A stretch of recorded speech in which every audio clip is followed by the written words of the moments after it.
Pernah nggak sih kita berjuang keras banget ngelawan sesuatu, tapi kok rasanya masalahnya nggak hilang-hilang? Nah, hari ini kita akan bahas sebuah perumpamaan yang singkat, tapi maknanya dalam banget tentang cara kita menghadapi tantangan hidup. Judulnya, Bunga Tapal Kuda. Oke, kita mulai dari pertanyaan ini ya. Coba deh, pikirin sebentar. Kalau ada sesuatu yang nggak kita inginkan muncul dalam hidup, entah itu masalah sepele atau rintangan yang gede banget, reaksi pertama kalian tuh apa? Melawannya? Menghindarinya? Atau jangan-jangan ada cara lain? Coba bayangin kalian lagi pusing sama satu masalah, minta solusi, jawabannya malah kayak gini. Aneh banget kan? Sebuah nasihat yang kayaknya ngelawan semua logika. Nah, inilah paradoks yang mau kita bedah bareng-bareng.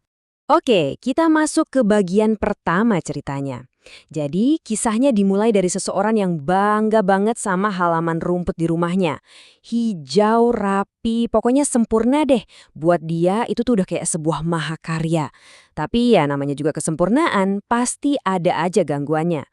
Masalahnya, bunga tapal kuda atau yang mungkin kita lebih kenal sebagai dandelion mulai muncul di mana-mana.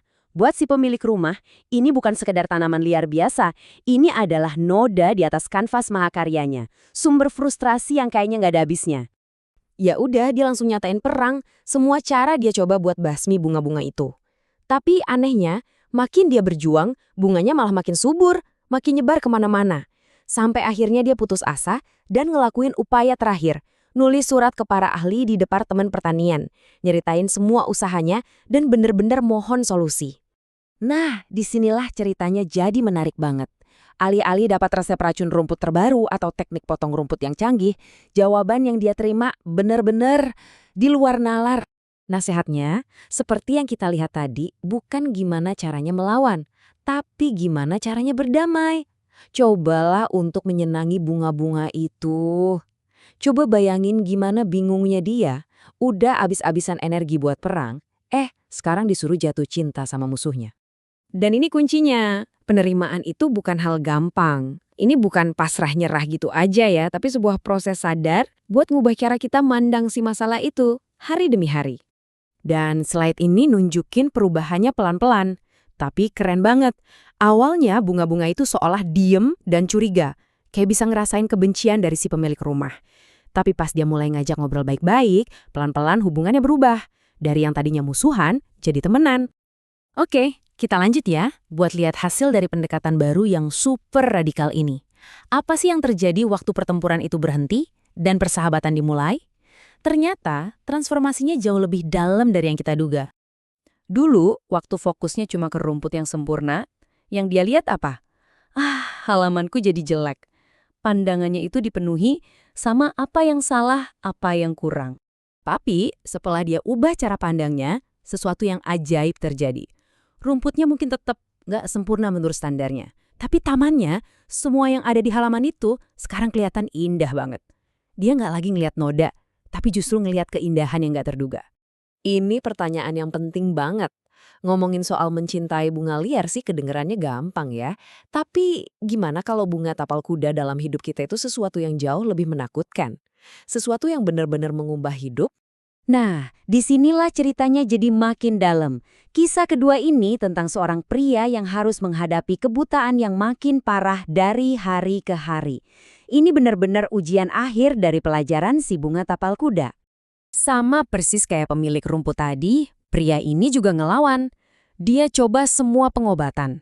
Waktu semuanya gagal, dia lawan pakai emosi, marah, putus asa, nolak kenyataan. Dia benar-benar berperang melawan kegelapan yang pelan-pelan masuk ke hidupnya.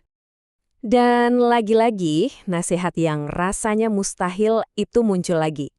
Bukan lawan kebutaanmu atau cari obat lain, tapi belajarlah untuk mencintai kebutaanmu. Nasihat yang sama untuk masalah yang jauh lebih besar. Ini nunjukin ada sebuah prinsip universal di baliknya. Nah, yang menarik banget dari slide ini, kita bisa lihat peta perjalanan emosinya. Awalnya, usahanya buat ngobrol sama kebutaannya itu isinya cuma marah-marah. Tapi seiring waktu, nadanya melunak, jadi lebih sabar.